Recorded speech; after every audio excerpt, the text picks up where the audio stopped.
धन्यवाद देता हूं, अभिनंदन करता हूं, समर्थन करता हूं। बहुत बहुत धन्यवाद। Now the honourable minister.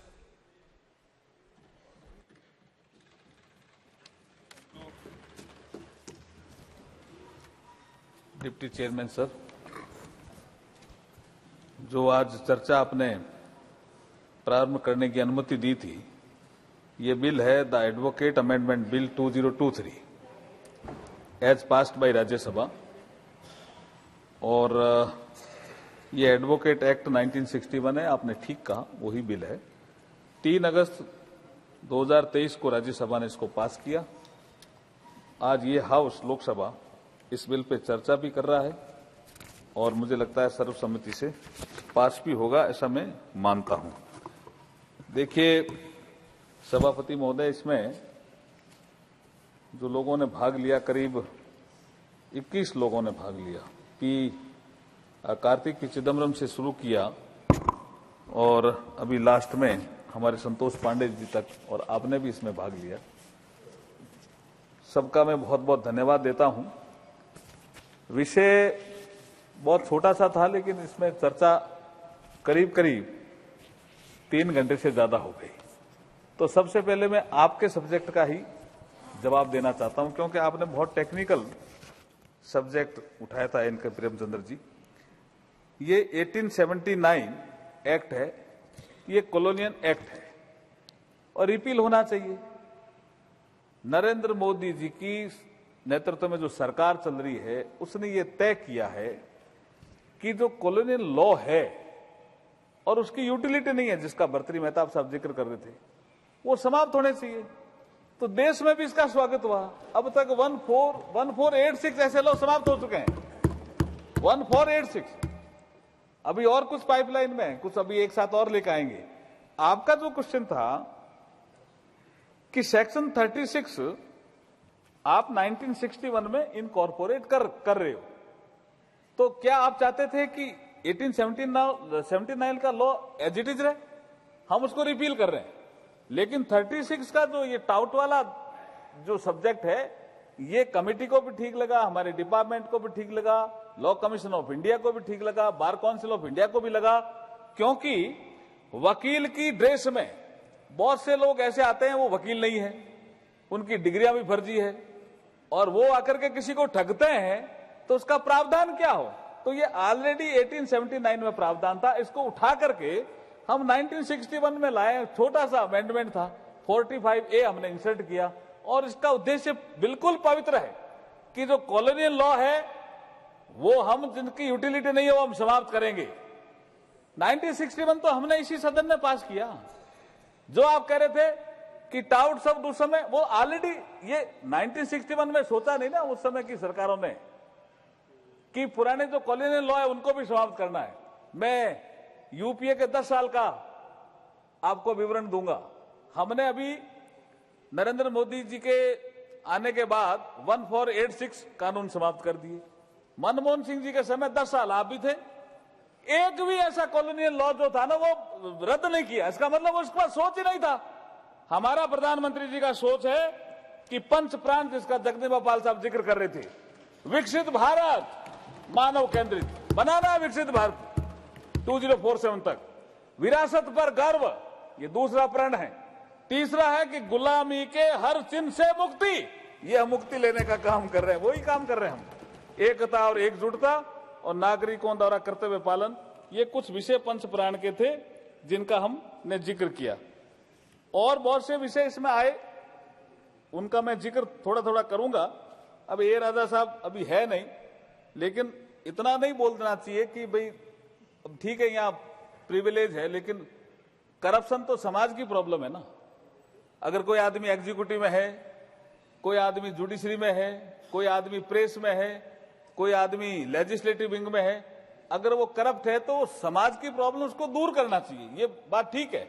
लेकिन आप किसी को इंडिकेट करो, और उन्होंने कहा ऑब्जेक्ट, रीजन और ऑब्जेक्ट हमें मिले ही नहीं, बिल में ही लगे हुए हैं, या तो उन्होंने पूरा देखा नहीं, जुडिशियल सिस्टम को पूरे कोई वो गड़बड़ बता गए। कल्याण बनर्जी साहब बैठे हैं, इनकी एक बात का मेरे टेलीफोन पे भी इनसे कुछ बात हुई थी, ट्रांसफर ऑफ जजेस पे इन्होंने कहा पॉलिसी होनी चाहिए।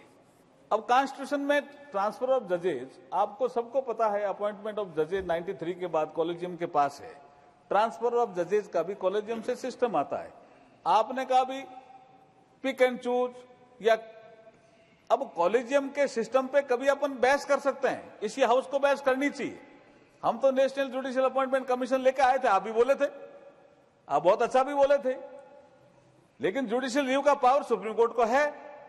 लेकिन उसके बाद आपका जो सुझाव है बहुत अच्छा है कि ट्रांसफर ऑफ जजेज पे there must be a policy, हम इसको स्वीकार करते हैं और आपकी बात को हम जुडिशरी से या चीफ जस्टिस ऑफ इंडिया से वहां कंसल्ट करके कोई अगर पॉलिसी बनती है तो हम इसमें आगे काम करेंगे, इसमें कोई दिक्कत नहीं है।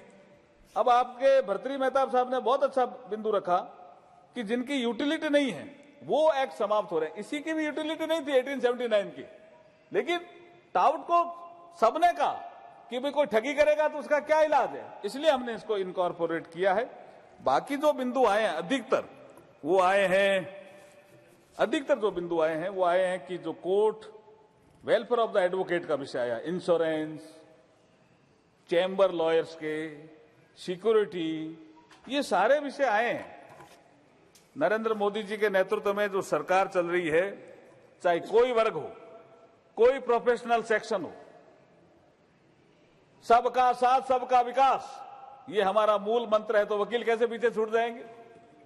वकील भी पीछे नहीं छूटेंगे। इंश्योरेंस का विषय मैं खुद डील कर रहा हूं, मैंने राज्यसभा में भी कहा है और अभी संविधान दिवस के अवसर पर मैं सुप्रीम कोर्ट बार एसोसिएशन के फंक्शन में गया था, वहां भी मैं कह के आया हूं कि इंश्योरेंस में अगर आपको कंट्रीब्यूशन देने में कोई दिक्कत है तो आप प्रपोजल लेकर के आइए।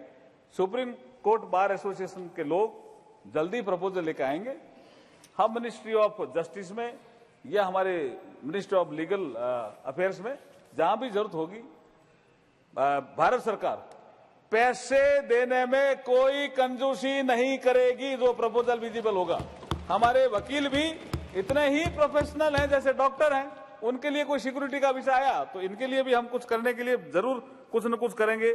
एक विषय आया कि टेक्नोलॉजी का उपयोग नहीं हो रहा है, मेरे समझ में नहीं आ रहा। 10-12 साल पहले कभी आप कोर्ट परिसर में जाते थे तो आप किसी से पूछते थे मेरी पेशी कब है। आज तो साहब वहां मशीन लगी हुई है, उस पर जाके टच स्क्रीन लगी हुई है, उस पर जाकर अपना नंबर डायल करो, उसमें अपना लिखो नाम, आपकी पेशी का पता चल जाएगा कि आपका ये कोर्ट है, इसमें आपकी पेशी है, अगली डेट ये है, जाना ही नहीं पड़ेगा। ये मोदी जी की सरकार है साहब, ये समझ में नहीं आए क्या? मोदी जी की गवर्नमेंट में ईज ऑफ लिविंग ये हमारी प्रायोरिटी है। और मैं आपको सदन को बताते हुए मुझे परम हर्ष हो रहा है कि ई कोर्ट एक हमारी स्कीम चल रही है, ई कोर्ट, उसमें 7,280 करोड़ नरेंद्र मोदी जी ने सैंक्शन किए हैं। सुप्रीम कोर्ट की मॉनिटरिंग में ये कमेटी बनी हुई है और जहां जहां भी जरूरत है वीडियो कॉन्फ्रेंसिंग, जैसे किसी ने कहा बेंच नहीं है, मलुक नागर साहब चले गए, उन्होंने कहा मेरठ में बेंच नहीं है। सुप्रीम कोर्ट और हम लोग मिलकर के इस दिशा में काम कर रहे हैं कि क्या वीडियो कॉन्फ्रेंसिंग के माध्यम से हम दावा पेश करने का, बेल गारंट करने का सुविधा उपलब्ध करा सकते हैं क्या? ये तो बहुत अच्छा एक कदम है कि अगर बेंच नहीं बनी किसी वजह से, क्योंकि बेंच बनने के लिए जो संबंधित हाई कोर्ट है उसके चीफ जस्टिस का, उसके बाद आपके चीफ मिनिस्टर का, उनकी कंसेंट चाहिए, कई बार कंसेंट नहीं मिलती है। लेकिन हम वीसी के माध्यम से हाई कोर्ट की सुविधा जैसा अगर सुविधा उपलब्ध करा दें तो उसमें दिक्कत क्या है? तो इस दिशा में हम तेजी से आगे बढ़ रहे हैं। मेरा इस संबंध में 2 चीजें और कहकर के मैं मेरी बात को समाप्त करूंगा। एक विषय मैंने उस समय कहा था मैंने राज्यसभा में कि वकील कई तरह के होते हैं सब। एडवोकेट अमेंडमेंट्स जो हम एक्ट लेके आए बिल लेके आए हैं, मैं एक जिक्र करूंगा महर्षि अरविंद, जो हमारे बहुत बड़े संत हुए महर्षि अरविंद, और उन्होंने डिवाइन लाइफ और कई पुस्तकें लिखी, महर्षि थे। अलीपुर बम केस में वो आरोपी थे।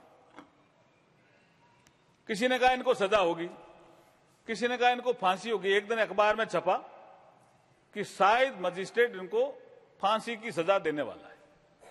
तो चितरंजन दास, जो उनके वकील नहीं थे लेकिन एक प्रसिद्ध वकील थे, जिनका जिक्र थोड़ा सा जगदीप पाल साहब ने भी किया, इसलिए मैं इसका जिक्र कर रहा हूं, प्रसिद्ध वकील थे, उन्होंने अखबार में पढ़ करके और वो कोर्ट में पेश हो गए।